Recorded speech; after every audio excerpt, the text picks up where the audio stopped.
শীতকালে কিন্তু এখন আসলে ঘাসের অনেক ক্রাইসিস, সব খামারে বলে যে শীতে ঘাস হয় না, এটা এই গাছটা না? হ্যাঁ এই গাছটা হয় শীতকালে ঘাস হয়। ওই যে নেপিয়ার হাইব্রিডের যে পাকচং এর যাত্রা না, পাকচং।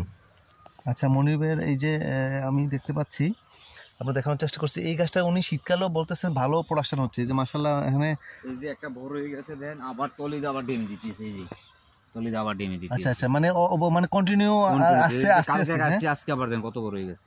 আচ্ছা আচ্ছা আচ্ছা, এই গাছটা আমাদের আছে। এটা কি মানে গরম শীত দুই সময় মানে 12 মাসই হচ্ছে না? আচ্ছা আচ্ছা, তবে শীতকালে চিকন গাছটা যে জমিতে ওইটা তো হয় না, কিন্তু এটা শীতকালে আরো বেশি। ওই যে নেপিয়ার ওইটা কিন্তু হয় না, এইটা হয় শীতকালে না? এটা শীতকালে, তবে এটা উঁচু জমিতে লাগবে, উঁচা জমি সার হবে না, মানে পানির মধ্যে হবে না, ওই শুকনো জায়গার মধ্যে লাগবে না?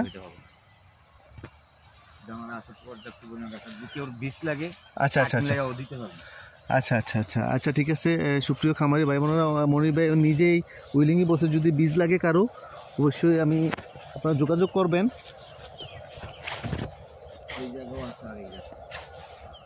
ওটা কি সেম জাত?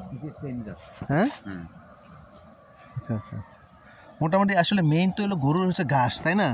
আপনি ঘাসটা হচ্ছে মেইন প্রোটিন, আপনি এটা যদি ঠিকমতো নিচে থাকে।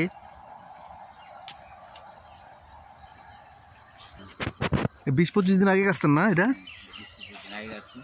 আচ্ছা আচ্ছা, মোটামুটি তো আবার মানে 10-15 দিন পরে আপনি এটা থেকে কাটতে পারবেন, তাই না?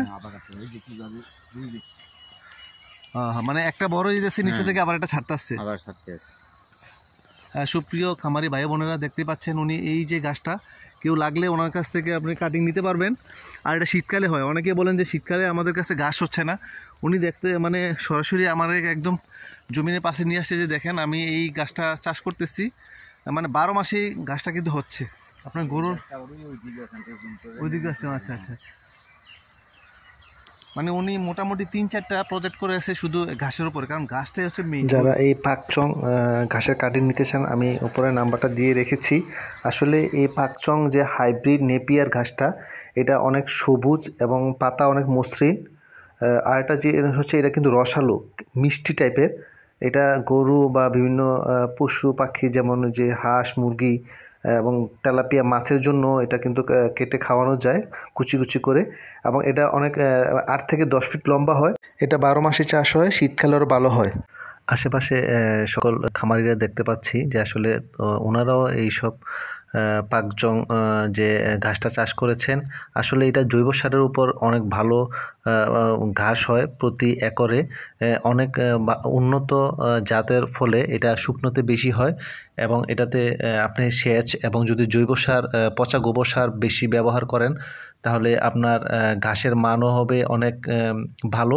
এবং এই ঘাসটা কিন্তু আপনার গরুর জন্য যে মিনিমাম 10 থেকে 18% প্রোটিনের রয়েছে, সেটা আপনার যে খামারের মেইন খরচটা হচ্ছে ঘাস। আপনি কাঁচা ঘাস খাওয়ালে কিন্তু গাভীর দুধ বেশি হবে। কাঁচা ঘাস এর জন্য এই পাকচং হাইব্রিড যে নেপিয়ার, এই ঘাসটা অনেক ভালো এবং উন্নত এবং অনেক মসৃণ পাতা, এবং দ্রুত আপনি 50 থেকে 60 দিনের মধ্যে এটা ঘাসটা কাটতে পারবেন প্রথম ইয়াতে।